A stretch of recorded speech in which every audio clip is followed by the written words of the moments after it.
Welcome everyone to the IAACD Global Professional and Education Committee Global Listening and Sharing session. This has been running for a few years now, and today we had more than 30 countries participate in this global listening and sharing session with the theme of moving to adulthood, finding and navigating support pathways.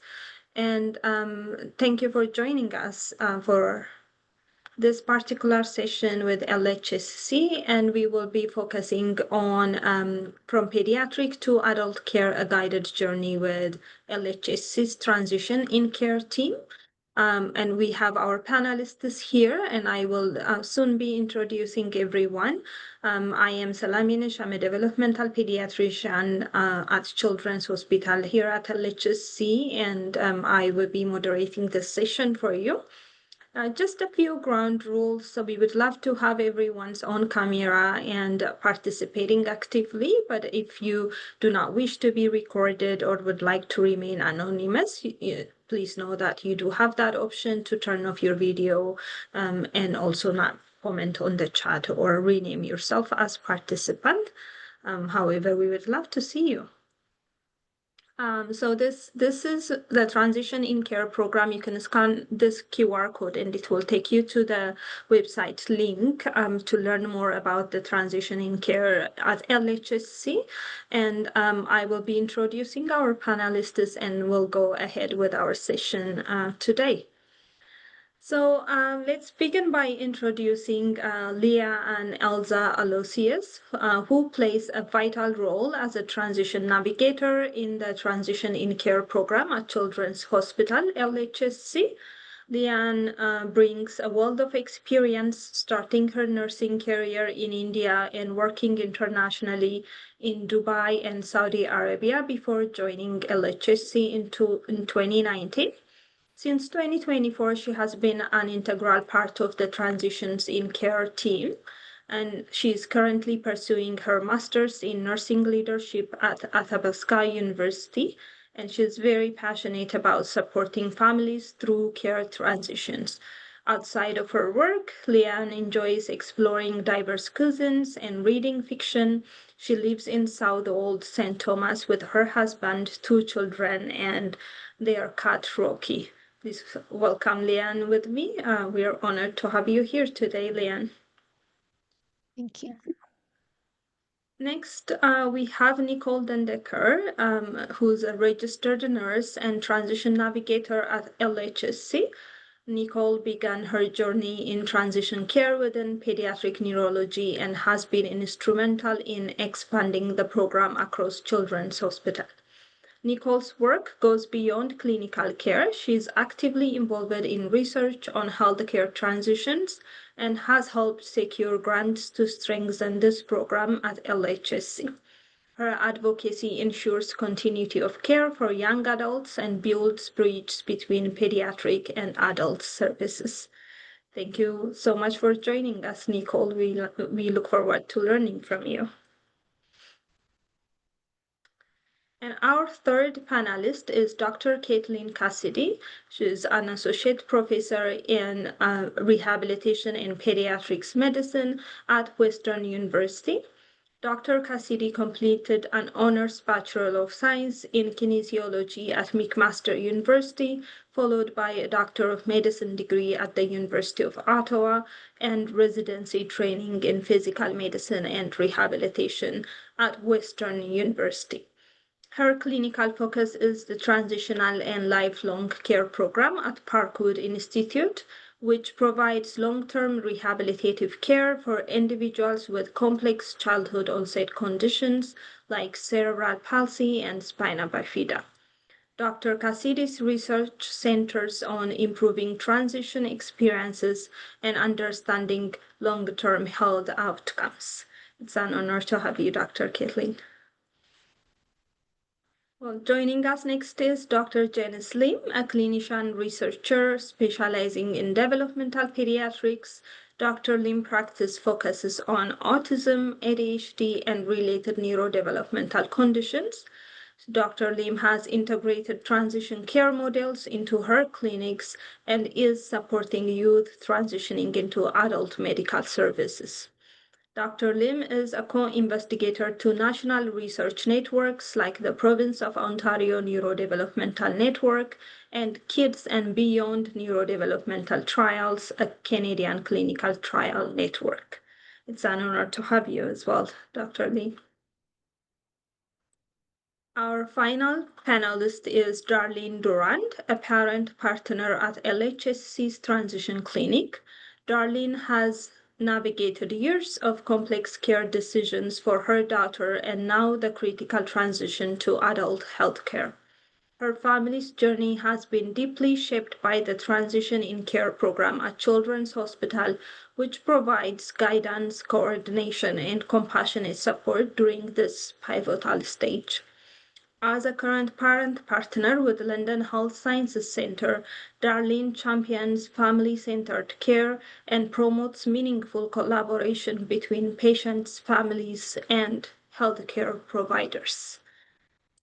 Thank you so much all for joining us, and thank you, Darlene, for coming here to share your story and help us learn from you. I have the QR code up there for you, but I'll stop screen sharing now and I will share Leanne's slides to introduce us to the LHSC Transition Care Program.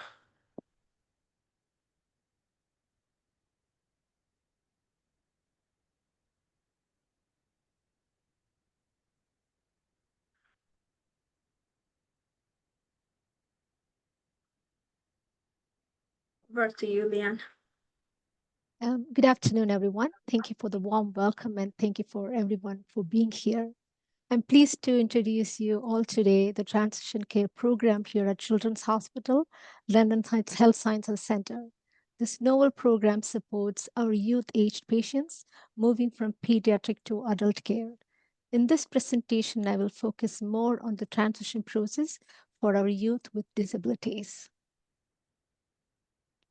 Let's start with what is transition and how does it differ from the standard healthcare transfer. A transfer of care is a simple handover of information, often in paper form. This model is typically a brief summary and can often lack critical information from a lifetime of medical information. Transition is not just a simple handover, it is the planned, purposeful preparation of patients and their families. Research has shown that transition model is more successful than transfer model, leading to higher resilience. Third slide.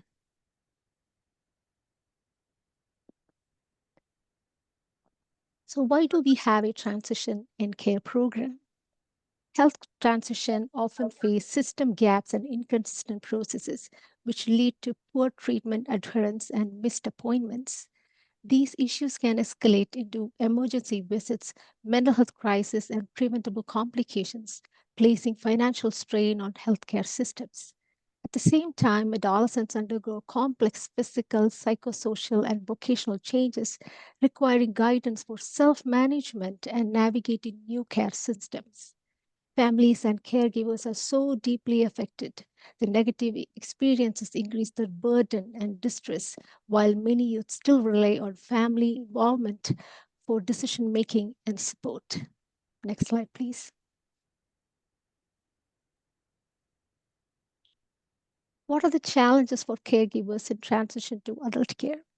Caregivers often face significant challenges during the transition process, including the need for full time care coordination to manage complex appointments and services.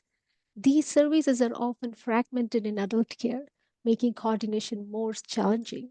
This responsibility can lead to emotional and financial strain as families manage increased demands and rising costs. Additionally, uncertainty about future care and feelings of isolation often further adds up to the burden, making the transition period highly stressful for caregivers. Next slide, please. The transition in care team includes several key roles. child life specialist who prepares youth for transition using visuals, timelines, and simple language, and they support emotional needs and promote self-advocacy. The role of a transition navigator who links families to resources and services. They guide access to the government programs and help navigate the system barriers. The education liaisons who support special education needs. They assist with schools' communications, transitions, and provide resources to families. We also have access to shared decision making coach and a youth indigenous wellness consultant. This multidisciplinary team works closely with physicians, nurses, social workers, dietitians, the family resource team, and the youth advisory committee to ensure a smooth patient centered transition from pediatric to adult care. Next slide, please. The 2025 Transition and Care Program currently supports 8 pediatric subspecialties: neurology, gastroenterology, hepatology, endocrinology, cardiology, rheumatology, nephrology, and metabolics. Currently serving approximately 5,500 youth aged from 14 to 18 who require transition support with the aspiration of going hospital wide. We use a diet model. Each transition navigator partners with a child life specialist to provide age appropriate guidance. The key elements includes early intervention starting at age 12 to 14 by a child life specialist, personalized transition plans, stepwise education to build independence, and advanced preparation from ages 15 to 18 by a transition navigator. After the age of 18, we are available for optional check ins, reinforces readiness with continued support available through age 21 to ensure a smooth transfer to adult care so no one falls through the cracks. Next slide, please. In the transition pathways for moving to adult care, we follow 2 streams: one for youth with typical cognitive development or mild intellectual disability, and another for those with moderate to severe intellectual disability requiring caregiver involvement. Support is tailored to meet the unique needs of each patient and the family. Next slide, please. Our, our ongoing transition initiatives include hosting a graduation event to celebrate patients moving to adult care, giving them personalized cards signed by their care teams, implementing an institution wide transition policy to improve access and reduce wait times, and creating an educational video for our website to guide patients and families throughout their transition journey. Next slide, please. Healthcare transition is a vital process, one that requires thoughtful, sustained support, particularly for youth living with complex conditions. Our ongoing research, program development emphasize the importance of early intervention, multidisciplinary collaboration, and truly patient-centered care.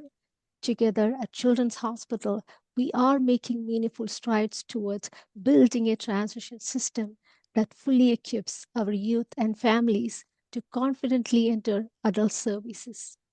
Thank you very much from the Transition and Care team. Thank you.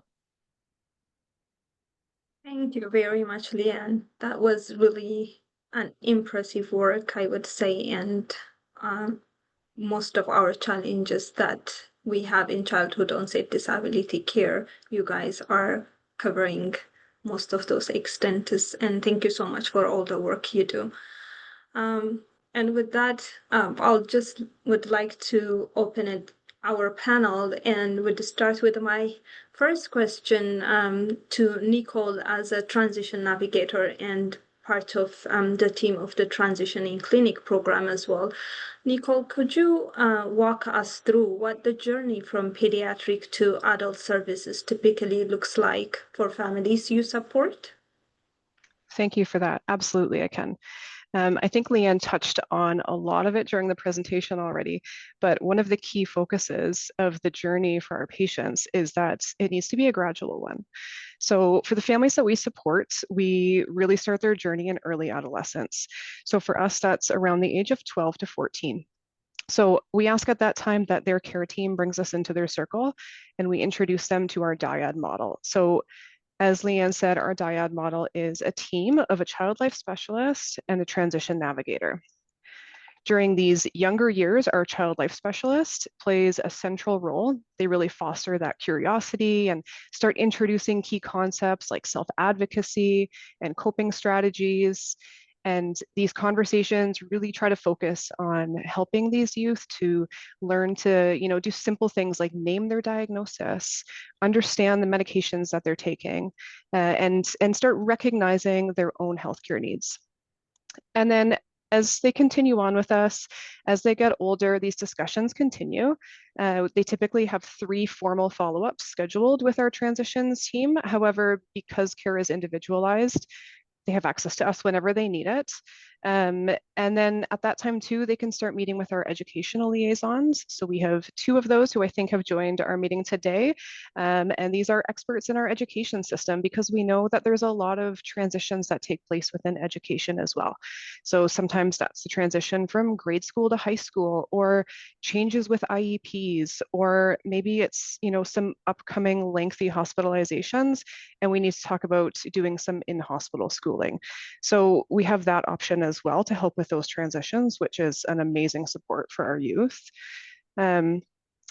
As their journey continues on and they start approaching adulthood, often our focus shifts and we start talking more about advocacy and health knowledge, even though that was reinforced in the younger years, but we start taking on more of like a care navigation aspect of things as that's becoming increasingly important as they age out of our system. So we help facilitate connections with community resources, local support organizations. For some people, that means ensuring they have a family doctor or that they have proper accommodations set up for post-secondary school. As Leanne said too, we have 2 different streams of care. So for those who don't have the capacity to make their own medical decisions when they turn 18, we work closely with them and their caregivers, ensuring that all families are aware of the disability assistance programs and the adult care benefits that may be available to them. And then we ensure that transfers of care is completed across all divisions because we know that oftentimes they're being followed by more than one specialist. So I know all of that sounds great. So even with all of that preparation and support that we provide to our families before their 18th birthday, we know that transition is still a challenge. We know that things are not, so that we're not promising things are going to go super smoothly. And that's also why we continue as a post-transition support. So families have access to us until the age of 21, because we want to remember that at that time when they turn 18, our families have to say goodbye to everybody who was involved in their healthcare journey. So, we know they've built these relationships with their physician who've cared for their child since they were, possibly 2 years old, the nurse who's coordinated their care, the social worker who stood by them through countless challenges, the administrator who called them back within 2 days every time they called, and then they turn 18 and every single one of those relationships end. And we know that that can be a real sense of grief for a lot of families. We also know that on the adult side, families are often met with a very different model of care, one with fewer supports. We often don't see a lot of nursing or social work as much as we do in the pediatric world. And we know that they often have heavier patient loads, which can make, communication more difficult. You may not get a call back within 48 hours like you were used to in peds. So that's why the main reason that we continue our support until the age of 21. So we try to refer to it as like playing in the gray. You're right, we're the one team that bridges that space between pediatrics and adult care. We can work with both teams. And what that does is it creates this steady lifeline back to Children's Hospital if it's ever needed. So even though our healthcare system can feel fragmented, we're really hoping that this makes our patients' care not feel that way. And that's kind of the journey that we hope that all of our patients will eventually be able to go through here at Children's Hospital. Yeah.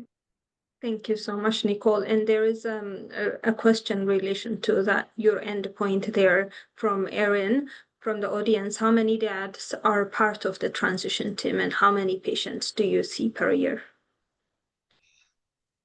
Yeah, so we currently have 2 child life specialists and 3 transition navigators.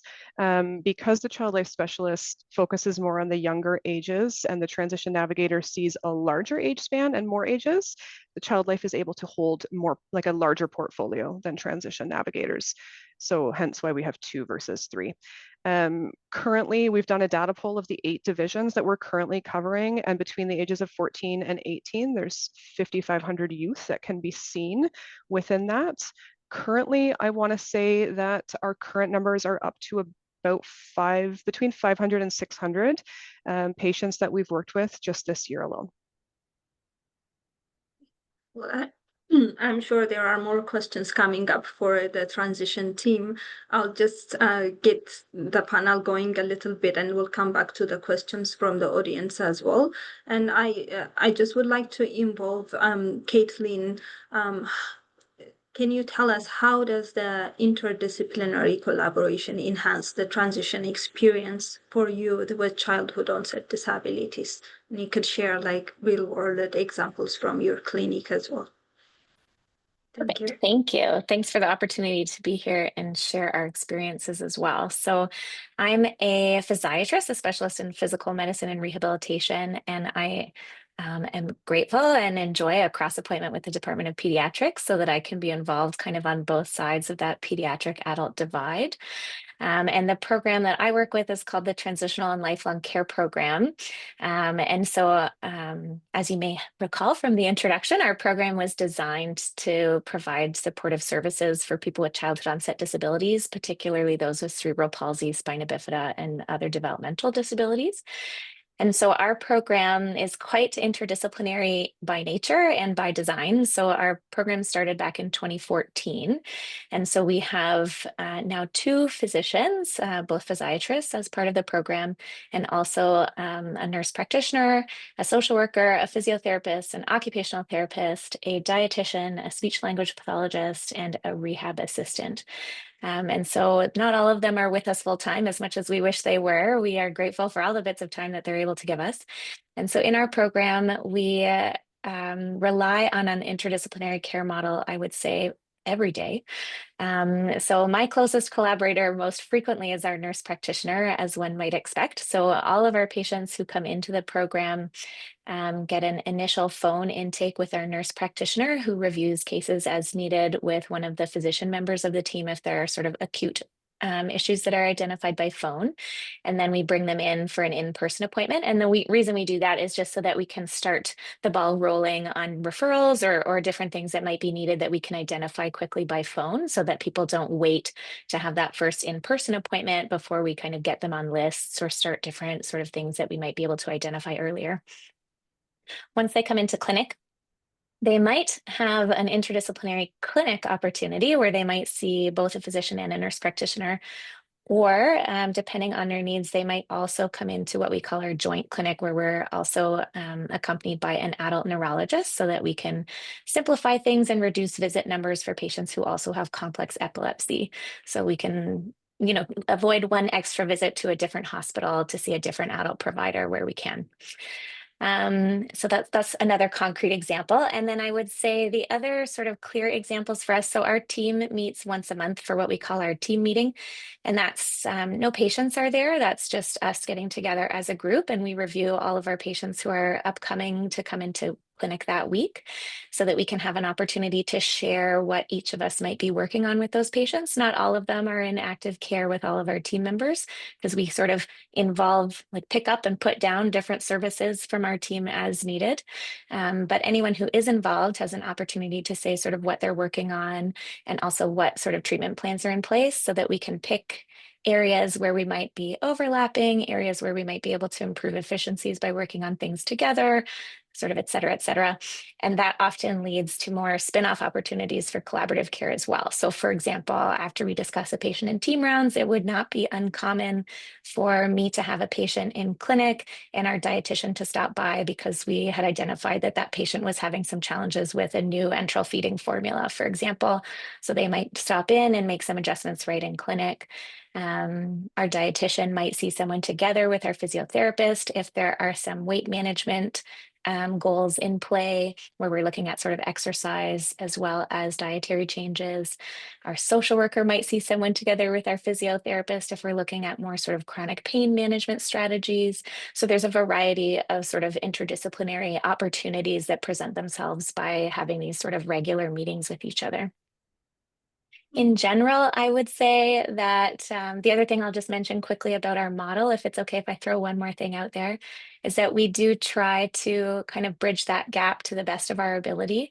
And so both the nurse practitioner, her name's Justine, so I can give her a name and stop saying our nurse practitioner.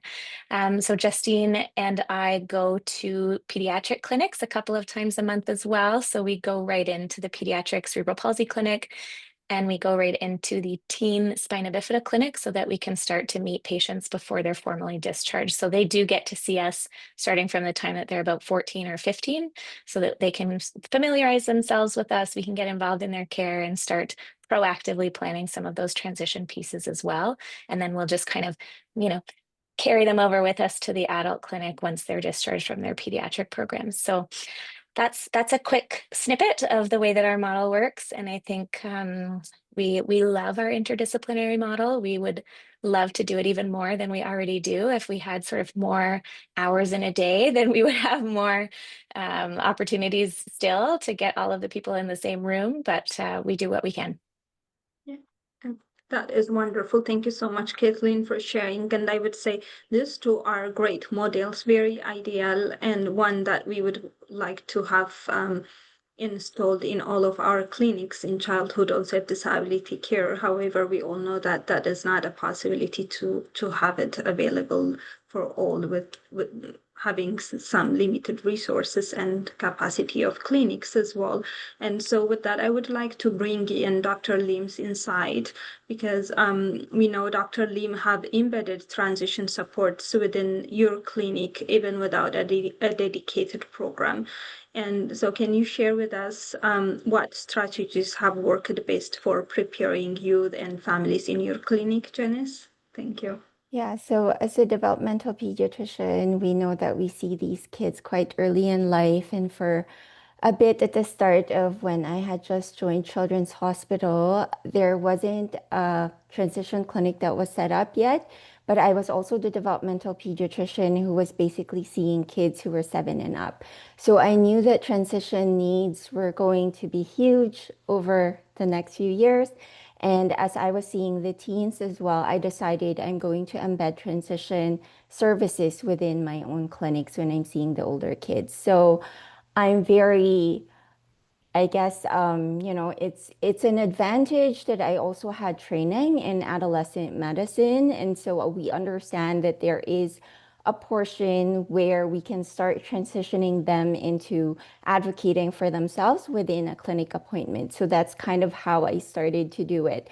So I have a patient or a child transition process that I had put in where they might have anywhere from 5 to 15 minutes during an appointment when they're about 13 to 14 years of age, where they start, or if they're cognitively capable, I even start as young as 10 years of age, where they might share some of their own concerns without a parent present within a clinic. And the parents also get that solo time with me to be able to discuss some of their concerns without the child in the room, because some of the topics that they might want to talk about might be a little sensitive. But essentially what we're trying to do is get a child to take control over some parts of their medical appointments so that they are understanding how they can speak up for themselves.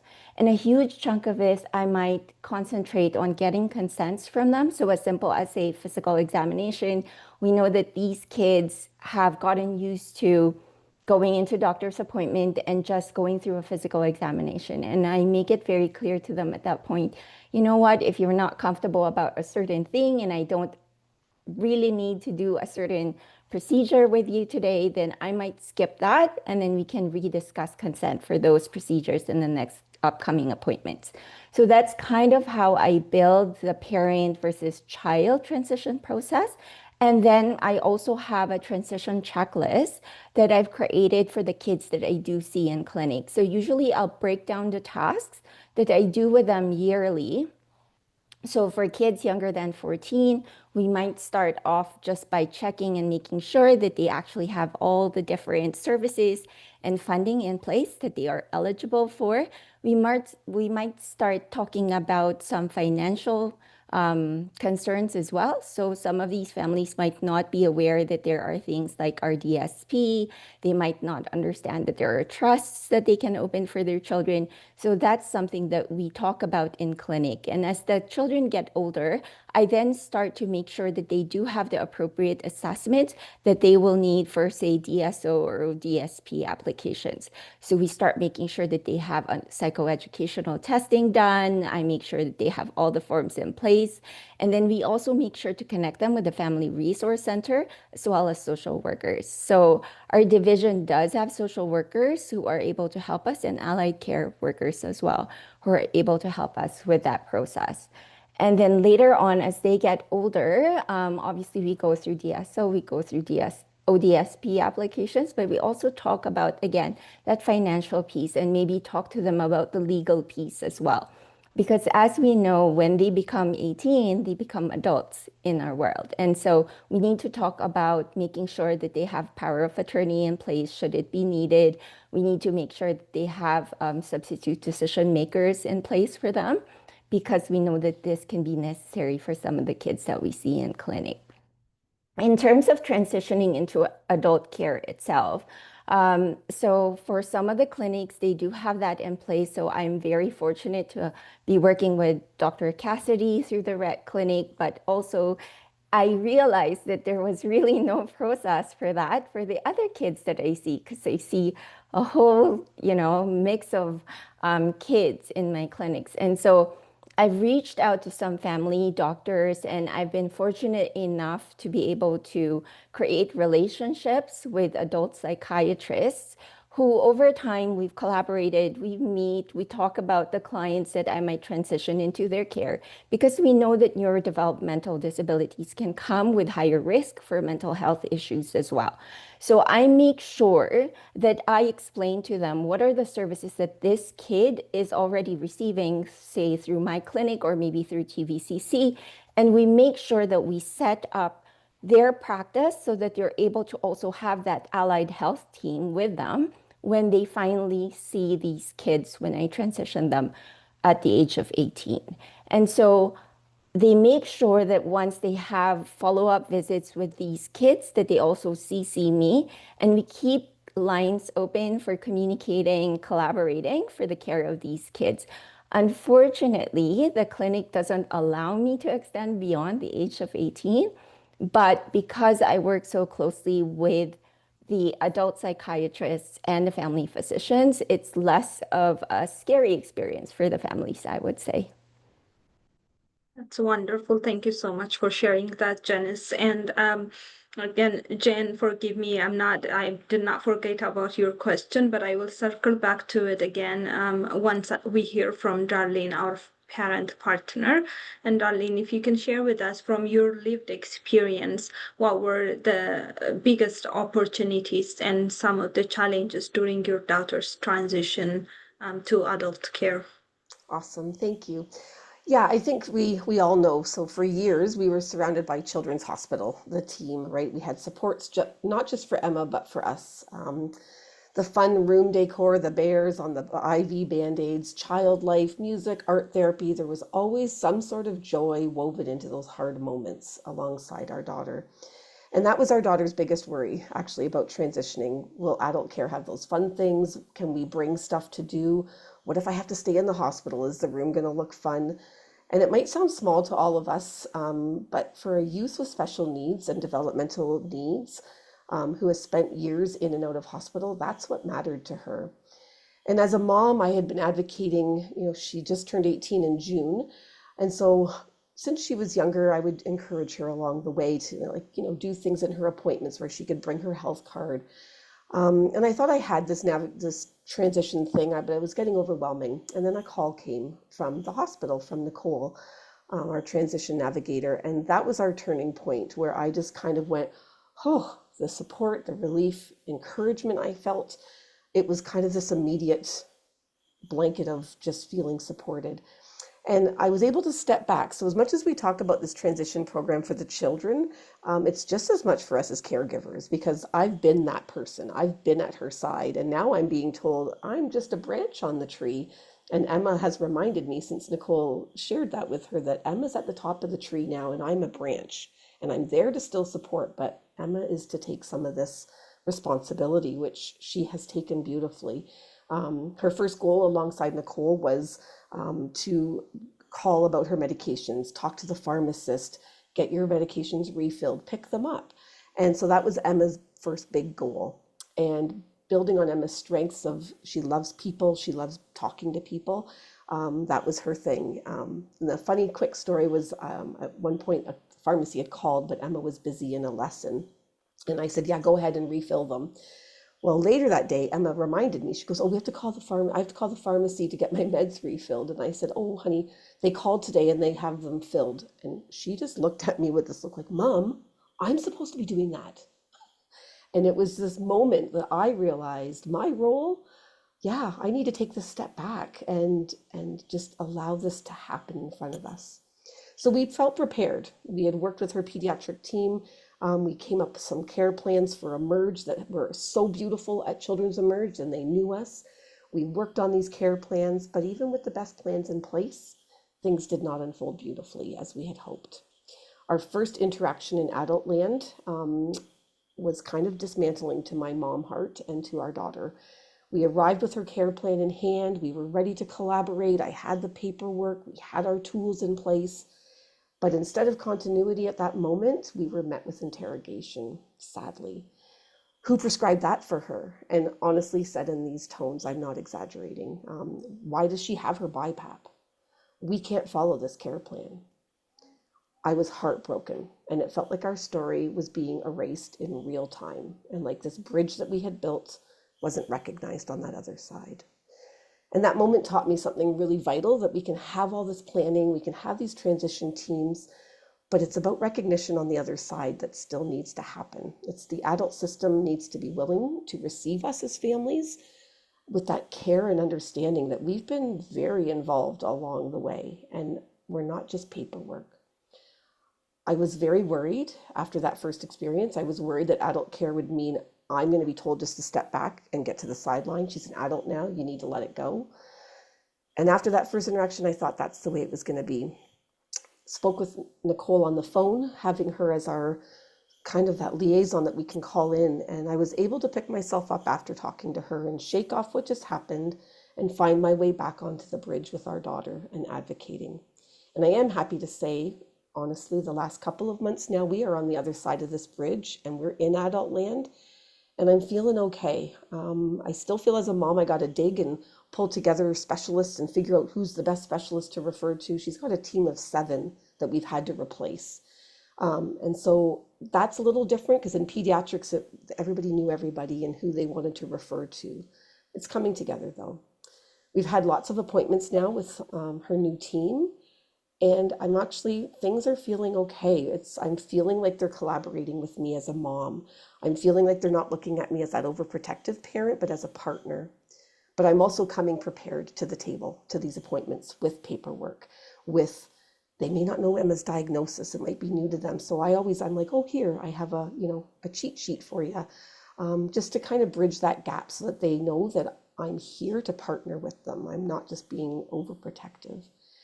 And having Nicole as that guide, I mean, even just before this meeting, I'm like, I think I need to talk to you about something that's coming up. Having that as a parent just allows me to feel more empowered as I navigate with Emma.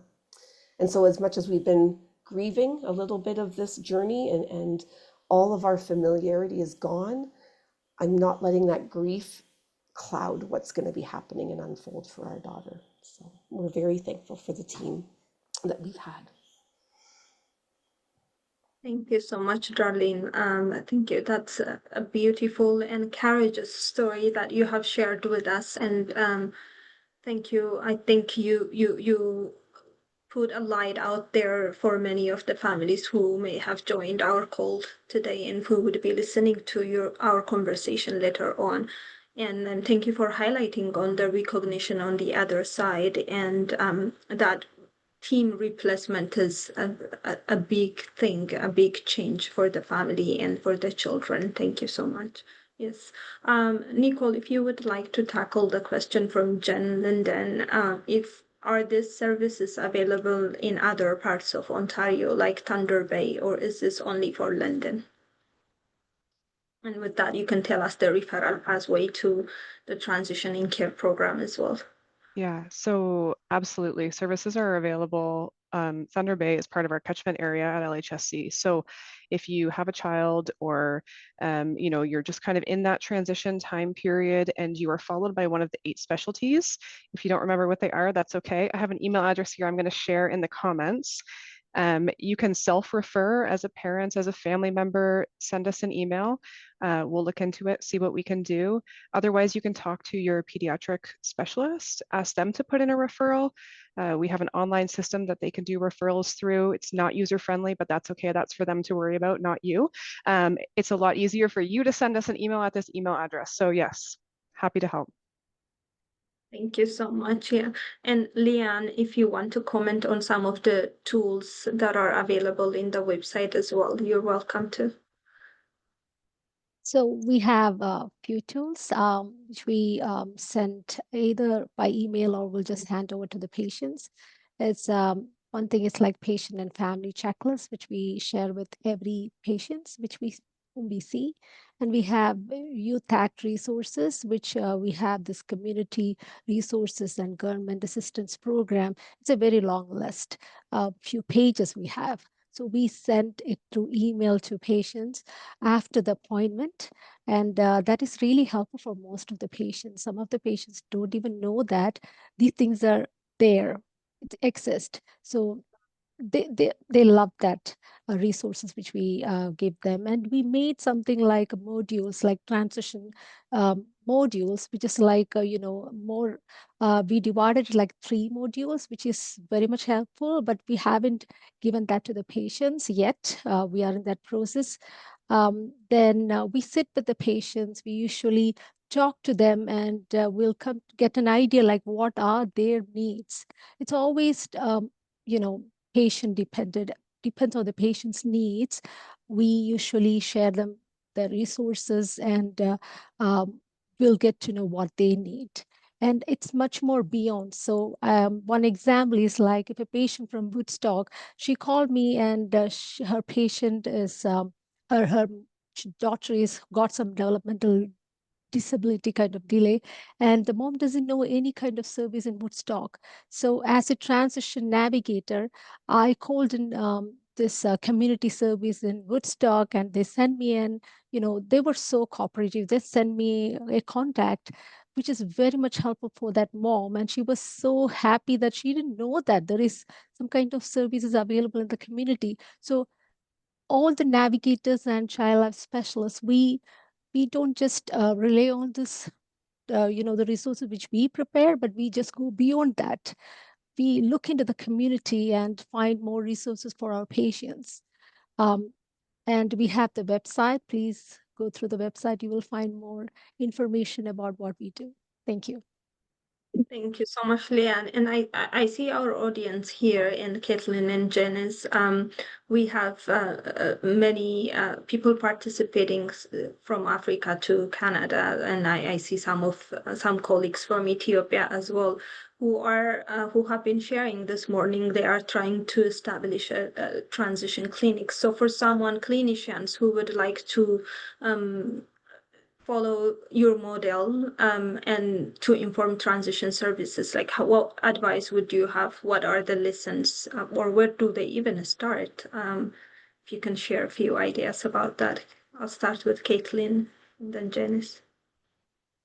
Sure. Thank you for that question. I think it's a challenging question to answer in a general sense, because I think the answer is very sort of dependent on your local milieu. So like if you are working in an area where you have access to an allied health team, then that's very different than if you're working in an area where you are sort of the sole provider and the only person who's kind of available to do these services.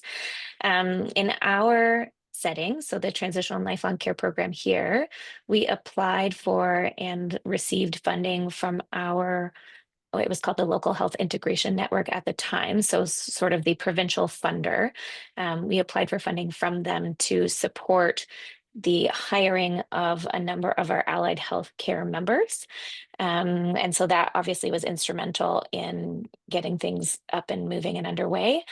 I will say that I started working with this population before we got that funding in place, and I'm sure Janice may have some other insights into this as well. As a physician working in this space before I had any allied health support, there's still a lot that you can do as an individual provider to facilitate at least an improved transition, if not a perfect transition. So some of the comments that Janice made that I would echo include concepts like offering an opportunity for your youth patients to meet with you as their provider on their own, where that's appropriate and when they provide consent to do that. Ensuring that you have conversations about consent, looking at what the adult support services are in your area compared to the pediatric support services, and initiating, applications for different programs if that's applicable. In our particular setting, like Janice said, that would include things like not just thinking about the medicine, but thinking about everything around the medicine. So applications for funding for adults with disabilities can be initiated while you are still an adolescent with disabilities. And so you just need to be aware of those things and start incorporating that into your practice as an individual provider.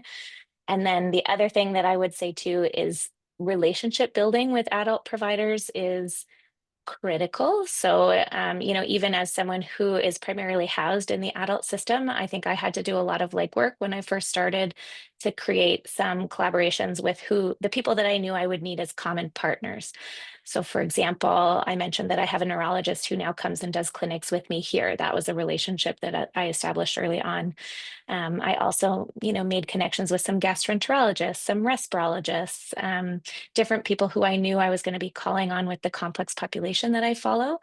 And so having those people kind of, know who I am and know what the issues are for the patients that I'm seeing has made making connections on behalf of my patients definitely smoother. So I think that there are lots of things from a sort of a medical and perimedical standpoint that you can do even as an individual provider. And then finally, what I will add, and then sorry, Janice, I know I have a lot to say. Finally, what I'll add is that I think that I come to this maybe with a unique perspective as a specialist in physical medicine and rehabilitation. So lots of our patients might have needs that are related to, physiotherapy, occupational therapy. I am not any of those things. However, I work so closely with those people I certainly did in my residency, and I continue to do so in my, personal practice. And so I think I can still, even if we have challenges in offering some of those direct services, familiarizing myself with some of the things that I might be able to recommend directly in clinic, whether that's, a stretching program, whether that's, can we work directly with an orthotist on bracing without involving an occupational therapist if there's a really long wait list for that? Can we even talk about like some mindfulness strategies or different things like that if we're talking more about mental health? So there's a lot of little things that I think that you can pick up and incorporate in your practice, even if you're working on your own. Thank you so much, Kathleen. And that does go along with what Darlene was saying, involving the families in the care and you working with them as partner. Go ahead, Janice. No, I was going to say, I'm so happy that Caitlin covered so much. I basically don't have to add anything. Sorry, Janet. No, please don't apologize. I love it. Yeah, no, I would say that based on my experience and the feedback that I've gotten from families and even the physicians, right?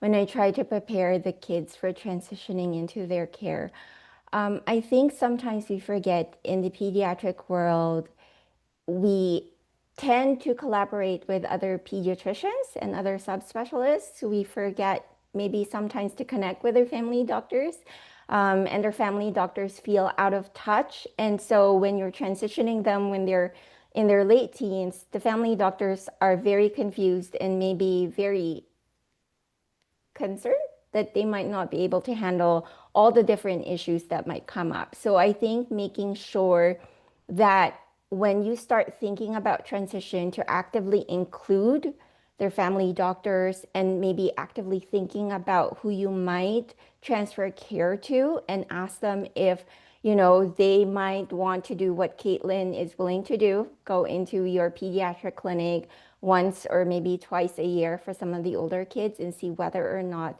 that's going to be a better transition for them to take on your client.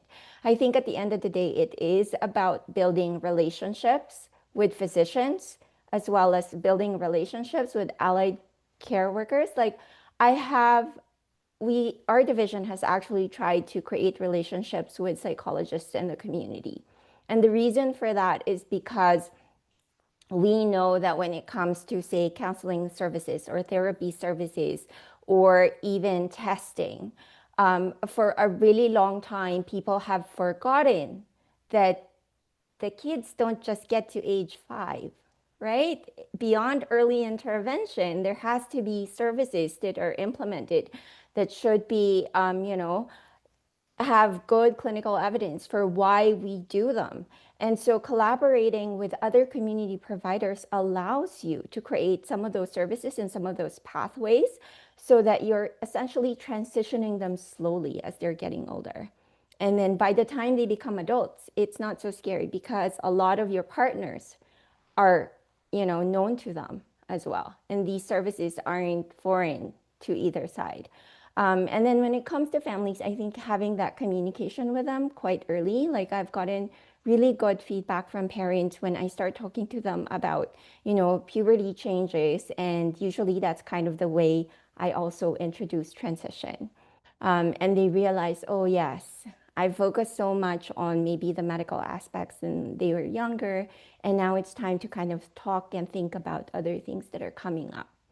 And some parents will say to me they feel overwhelmed and they feel scared to talk about these things because they can't even imagine a world where the kid might be more independent or, they feel like they're losing control over certain things and they're not sure how to feel about that. So having those conversations with the parents is really a good thing too, because then they feel prepared after maybe the 7th time you've talked to them about it.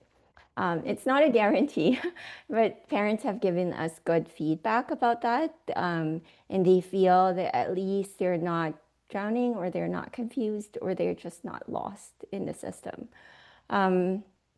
Yeah, so I think that's, yeah, kind of based on how things have been going in my clinic. And I'm happy to answer any questions if there are any.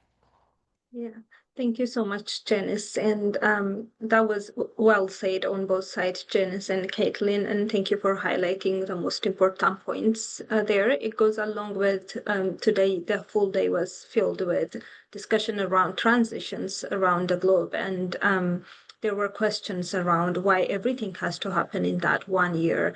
And you both have very well highlighted how things can be introduced early, and then parents and families can be exposed to all the things they need to prepare for gradually. And Darlene, just with this final question to you, I would open it to the audience question. What advice would you give to other parents beginning this journey? What would you say had been the most helpful for you? Where should they start? Yeah, I think just feeling that you are a big part of the team and developing your confidence in that. I know it can feel overwhelming and it can feel like now you have to reintroduce your whole story every time, but the more prepared that you are going into those appointments, I feel that that collaboration and partnership will happen much quicker. Because for them to read through your whole file or your child's file, it's a lot. And so I have found that that's really helped. So be confident. And kind of a big piece for me was I was scared as a parent, but I didn't let that show to my daughter because I wanted her to feel empowered and strong going into this. So it was knowing how to encourage her to step up and go and register for your appointment and answer all those questions. And then I step in when she's feeling overwhelmed. And then don't forget to bring the fun. That's my biggest thing. We still celebrate all the wins. We make our appointment days fun when we're like, yeah, we're going to go and grab our Starbucks after the appointment. Find joy in this new independence alongside of them because there are going to be bumps. but our kiddos and our families need that connection, and we need to be celebrated, and we need to be loved no matter how hard it feels. So bring that fun from pediatric care, bring those things with you, because that's going to really help that transition in those days of new appointments and meeting new people. Thank you so much, Darlene. I will open the floor to our audience. Please come forward with your questions, feedback, comments. What has worked for you? Please help us learn from you as well. Feel free to unmute and speak. Yeah. While our audience is thinking about what they will put in the chat or speak, I will just throw in one more question. What would you say would be the biggest change in policy that could help better support families in their journeys? Much like the education system with kids with disabilities, they can stay in school, high school till 21. I don't think that's too much to ask, to at least get us to 21, where our specialists can stay the same. Thank you, Darlene. Any other ideas from Kathleen, Janice?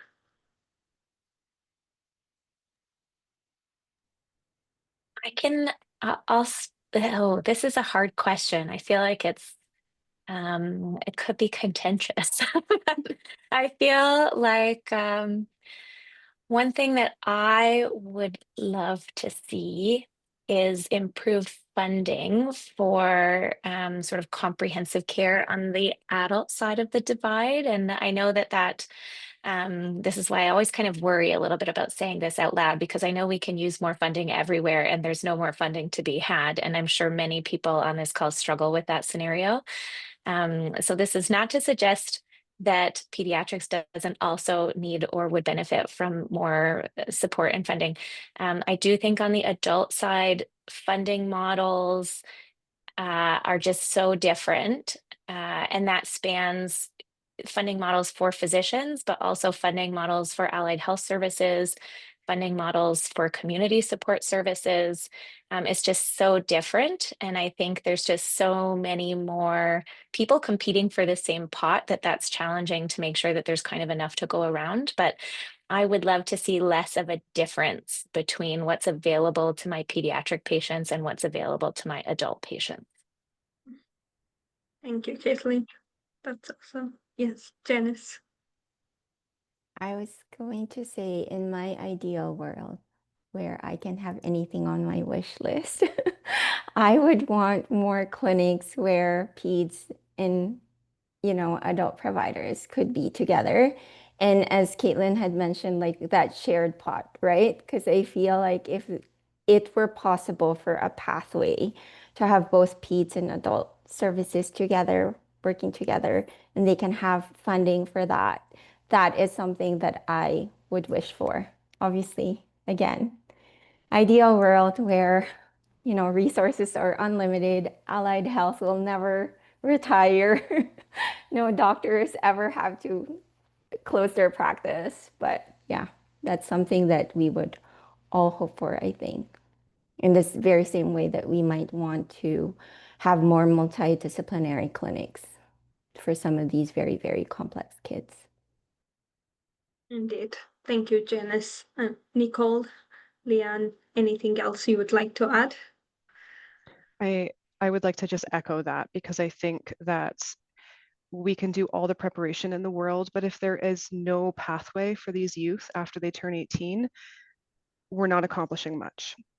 And so if there was a clear pathway where we knew which adult provider was taking them, they had met them in advance, there wasn't a 2 to 3 year wait list to see that provider, that would solve so many issues and would make that gap just so much easier to bridge. So in an ideal world, yes, every pediatric provider would be joined to an adult specialist, and it would just be so seamless that it would be perfect.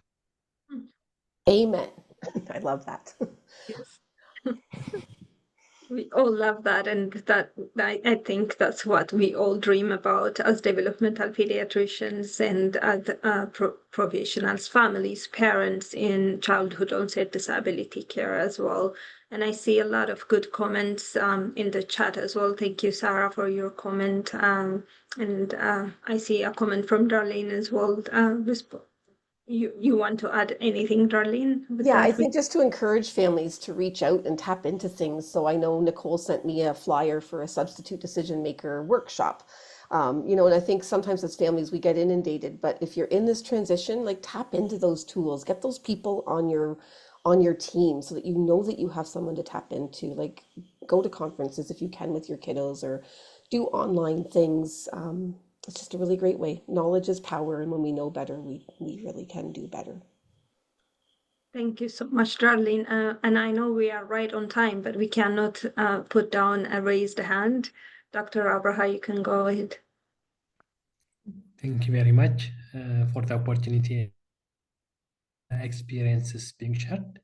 I wanted to learn what would be a good intervention of improvement, given that this is at the inception, not practiced here in our country, and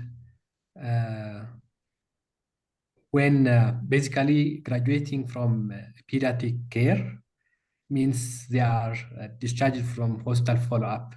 So that's how it's perceived. So what would you suggest key interventions to changing this? Thanks so much.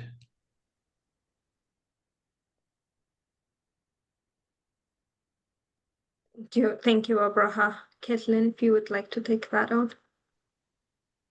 I think that is such a good question. And so it sounds like what you're describing is a scenario where there's really not sort of even like this, you're at a very early stage in your work environment about thinking about this as sort of a policy. And I would say that in my experience, for example, when we were building up the TLC program, that I think one of probably many important facilitators to that was kind of like finding and latching on to higher level decision makers on the adult side. So for example, we got some pretty good support from the department chair in physical medicine and rehabilitation, and we got support actually through our department chair from the CEO of the hospital. And so that was critical, I think, to sort of advancing this as an issue that was recognized at a hospital level of being important. As an individual, you can do what you can do, but that can only be so much if the hospital is not on board, or hospital might not be the right word. It depends on where you work, but sort of the people who are forming the infrastructure, those people need to kind of come around to this as being an important discussion and supporting it moving forward, in my opinion. Thank you so much, Kathleen. We are 2 minutes past our time, so I would like to thank everyone.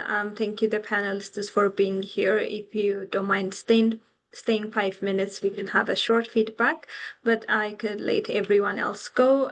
Thank you so much for joining us, and the recording will be accessible at the IAACD website as well. Thank you. Thank you. Thank you. Recording.